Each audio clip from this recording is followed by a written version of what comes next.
it's Naomi from naomicraig.com. I am here today to bring you a 5-minute book review on Wait for Me by Marguerite Martin Gray. Here's the blurb. Wait for Me, The Revolutionary Faith Series Book 5 by Marguerite Martin Gray. Charlestown, South Carolina, 1780.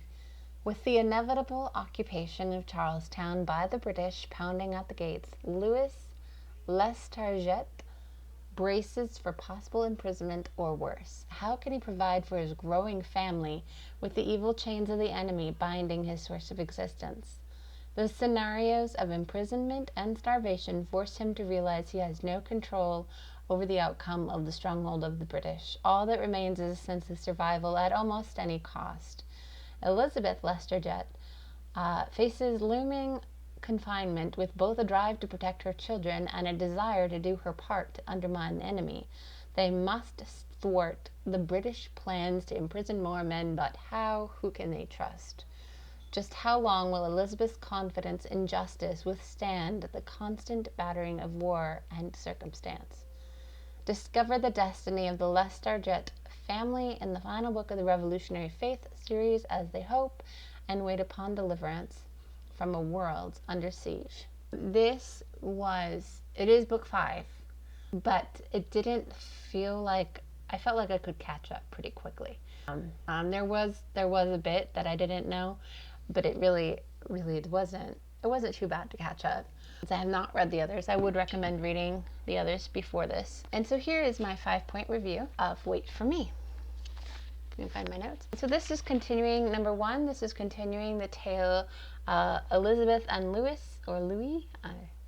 Sorry, I'm probably mispronouncing their name. Number 2, revolution has swept the nation, but Charleston has been left alone in deceptive calm.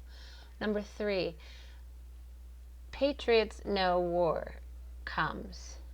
They know the war is coming, and so they stash food and supplies and stuff. They're preparing for a siege. They're preparing for a takeover. They are prepared. We had dealt with the petticoat revolution. That was a fun aspect. And then to finish it all off, here is a line that was pretty neat from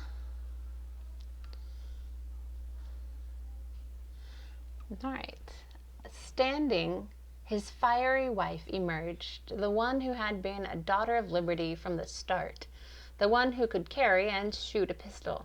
She'd crossed every line with a petticoat full of missives and even men hidden in her cart. If the British were coming to stay, they'd not get much help from Elizabeth. She'd protect her family and friends with what means available: disguise, flowery words, deceptive smiles, and espionage. A fun read. I like historical fiction. I haven't read about the Revolutionary War in a while, and it was neat to see it from the South because it was in a deceptive, Charlestown was a port town. It was kind of in a deceptive calm, and that's easy to fall into today, of thinking that everything will be fine. Then you get lulled to sleep or whatever.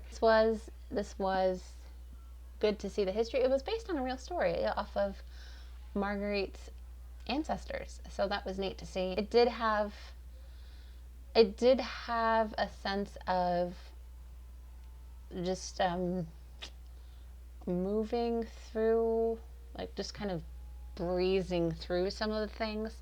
I would have liked to see a little bit more detail, but it could have been that I wasn't as emotionally invested because it's number 5 out of a series. So you don't always have to look at that. But I did enjoy this. I did receive a copy of this complimentary from the publisher. This was in no way influenced my review. All opinions are my own. If you're interested in Revolutionary War history, you might enjoy Wait for Me, but I would recommend reading the others in the series before you get to this one. Until next time, read a good book and don't forget to leave a review.